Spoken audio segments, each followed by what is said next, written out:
আসসালামু আলাইকুম। আজকে আমি ওটস দিয়ে বানানো 4টি পুষ্টিকর রেসিপি শেয়ার করব, যেগুলো কিন্তু বাচ্চাদের জন্য অনেক বেশি উপকারী।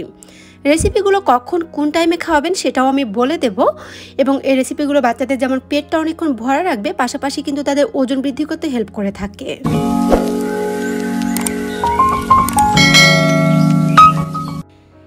পুডিং পছন্দ করে না এমন বাচ্চা মেবি খুব কমই আছে। তো আজকে আমি ওটস দিয়ে একটি পুডিংয়ের রেসিপি বানিয়ে দেখাবো, যেটা খেতে কিন্তু সত্যি অসম্ভব টেস্টি বা সুস্বাদু হয়ে থাকে। তো আপনারা চাইলে কিন্তু খুবই ঝটপট জাস্ট চুলাতে পুডিংটি বানিয়ে নিতে পারবেন। তো সেজন্য আমি প্রথমে একটা ডিম নিয়ে নিয়েছি এবং ডিমটাকে একটা হ্যান্ড উইক্সের সাহায্যে খুব ভালোভাবে ফেটিয়ে নিচ্ছি।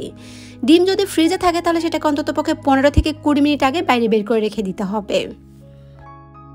দিয়ে দিচ্ছি 1 টেবিল চামচ পরিমাণে চিনি, আর এখানে আমি ব্রাউন সুগারটা ব্যবহার করেছি। আজকের রেসিপির জন্য আমি টোটাল 2 টেবিল চামচ পরিমাণে ওটস ব্যবহার করব, এবং ওটসগুলো দেওয়ার পরে খুব ভালোভাবে সেটাকে নেড়েচেড়ে সেট করে নিতে হবে। এবং টোটাল 1 কাপ পরিমাণে দুধ ব্যবহার করব, তবে পুরো দুধটা কিন্তু আমি একবারে দিয়ে দিচ্ছি না, আমি চেষ্টা করব বেশ কয়েকবারে দিতে এবং এভাবে নেড়ে নিতে। তো মোটামুটি 6 থেকে 7 মিনিট টাইম নিয়ে আমি বেটারটাকে রেডি করে নিয়েছি।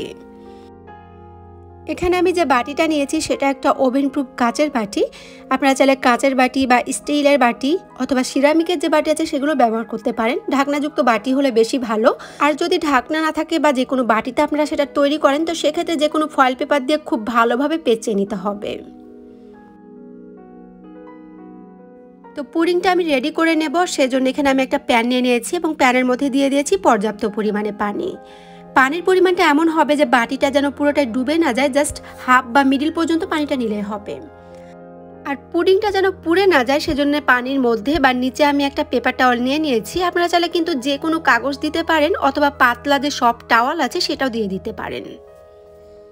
এরপর আমি একটা ঢাকনা দিয়ে ঢেকে নিচ্ছি, আর ঢাকনাতে যদি কোনো ফুটো থাকে সেটা কিন্তু অবশ্যই বন্ধ করে দিতে হবে।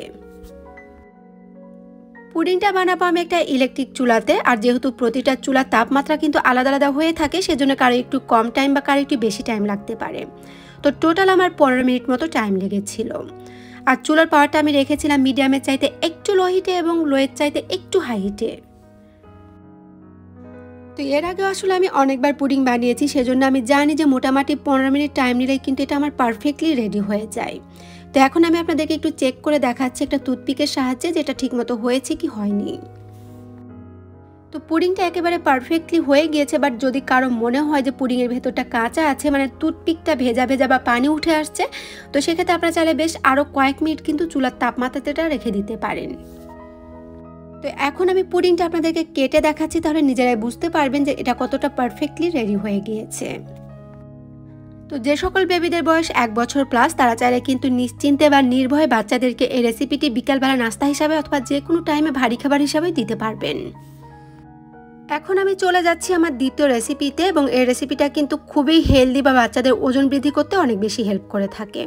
তো আই হোপ যে আপনারা চাইলে কিন্তু সকালে, দুপুরে বা রাত্রে যে কোনো টাইমে রেসিপিটি বাচ্চাদের জন্য ট্রাই করতে পারবেন। তো রেসিপিটির জন্য আমি নিয়ে নিয়েছি 1 টেবিল চামচ পরিমাণে ওটস, 1টি কাজু বাদাম এবং একটা ছোট সাইজের খেজুর। এরপর অল্প করে পানি দিয়ে বেশ কয়েক ঘন্টার জন্য এটাকে ভিজে রেখে দিতে হবে, তাহলে দেখা যাবে অনেকটাই সফট হয়ে যাবে। তবে আমি সাধারণত যেটা করি, রাতে যখন ঘুমাতে যাই তখন দেখা যায় এভাবে ঠিক রেডি করে রেখে দেই, এবং সকালবেলা আমি ঘুম থেকে উঠে আমার বাচ্চাকে নাস্তাটি রেডি করে দেই।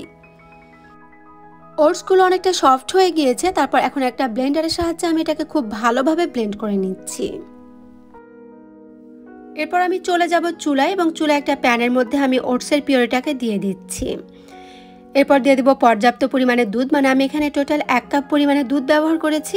বাচ্চার বয়স যদি 1 বছরের কম হয়ে থাকে অথবা কেউ যদি বাচ্চাকে গরুর দুধ এখনও না দিয়ে থাকেন, তো সেক্ষেত্রে আপনারা চাইলে কিন্তু এই রেসিপিটি পানি দিয়ে রান্না করে নিতে পারবেন।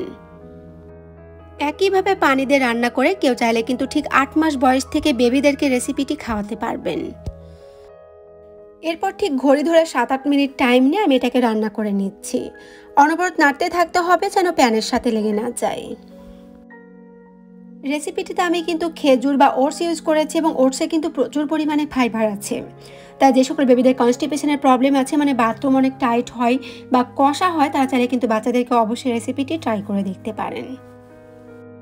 এখন আমি চলে যাচ্ছি আমার তৃতীয় রেসিপিতে। তো তো সেজন্য আমি নিয়ে নিচ্ছি 2 টেবিল চামচ পরিমাণে ওটস। কেউ চাইলে কিন্তু কম বা বেশি করে নিতে পারেন। ওটসগুলোকে আমি বেশ কয়েক ঘন্টার জন্য হালকা করে পানি দিয়ে ভিজিয়ে রেখে দিচ্ছি। আর এভাবে পানি দিয়ে ভিজিয়ে রাখলে ওটসগুলো কিন্তু নরম হয়ে যাবে।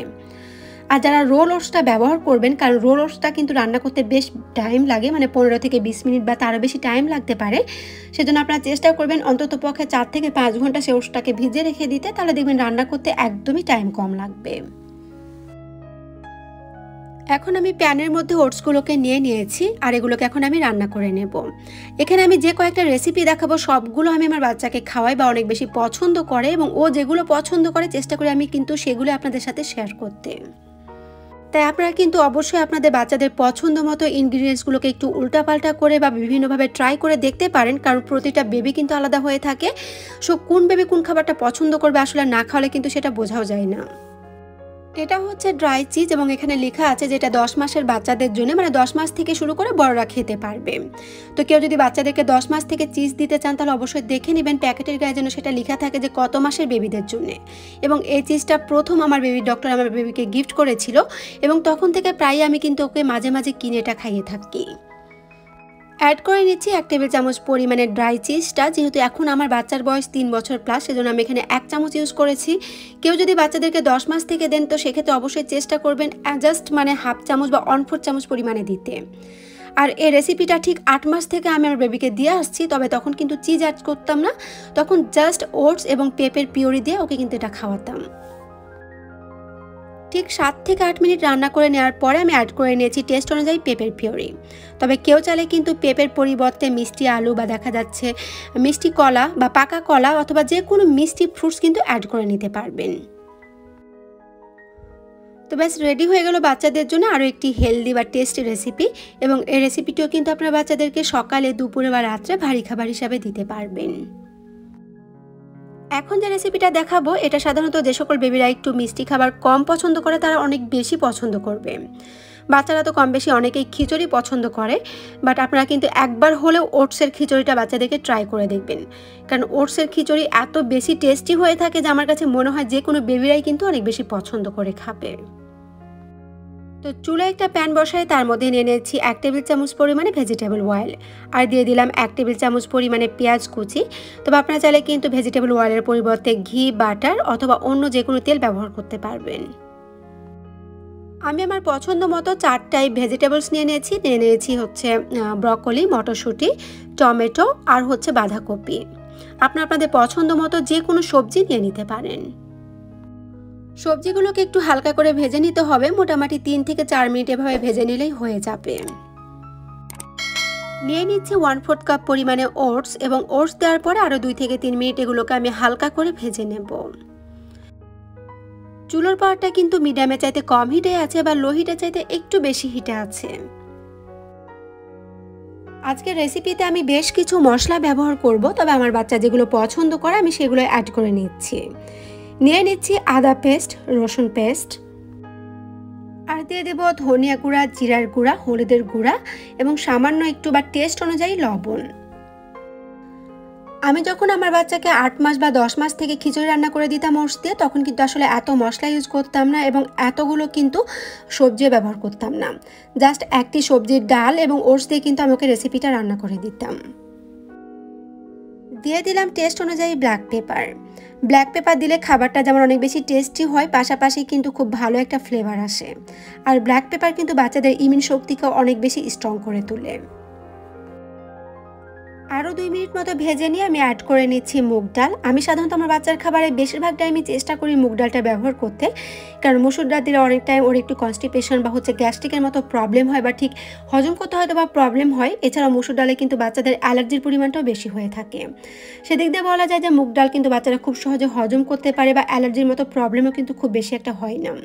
সেটা ডিপেন্ড করবে যে বাচ্চারা আসলে কোন ডালটা খুব সহজে হজম করতে পারে বা কোন ডালটা বাচ্চারা বেশি পছন্দ করে। মুগ ডাল আসলে ভেজে নেওয়ার কোনো প্রয়োজন হয় না, তো সেই জন্য আমি জাস্ট হালকা করে 2 মিনিট মতো নাড়াচাড়া করে তারপর এখন আমি এটাকে অল্টার করে নেব। এখন আমি পুরো রান্নাটা প্রেসার কুকারে করে নেব, তাহলে কিন্তু টাইমটা অনেকটাই বেঁচে যাবে। তবে আপনারা চাইলে কিন্তু যে কোনো প্যানে বা যে কোনো পাতিলও রান্না করে নিতে পারবেন। অ্যাড করে নেব পানি। এখানে আমি 1 কাপের চাইতে একটু বেশি পানি ব্যবহার করেছি। কেউ যদি মনে করেন যে খিচুড়িটা আরও বেশি পাতলা করবেন তো সেক্ষেত্রে পানির পরিমাণটা আরও একটু বাড়িয়ে নিতে পারেন। তো চুলার উপর আমি বসায় নিয়েছি এবং এখন ঢাকনা দিয়ে ঢেকে তারপর ঠিক 5টা সিটি দিয়ে নেব, তাহলে কিন্তু আমার এটা খুব ভালোভাবে রান্না হয়ে যাবে। আমার বাচ্চা কিন্তু খিচুড়িতে অনেক ঘি পছন্দ করে, তাই আমি সাধারণত ঘিটা পরে অ্যাড করে থাকি, সেটা যে টাইপের খিচুড়ি হোক না কেন। আমার চ্যানেলে কিন্তু বিভিন্ন ধরনের প্রচুর খিচুড়ি রেসিপি আছে।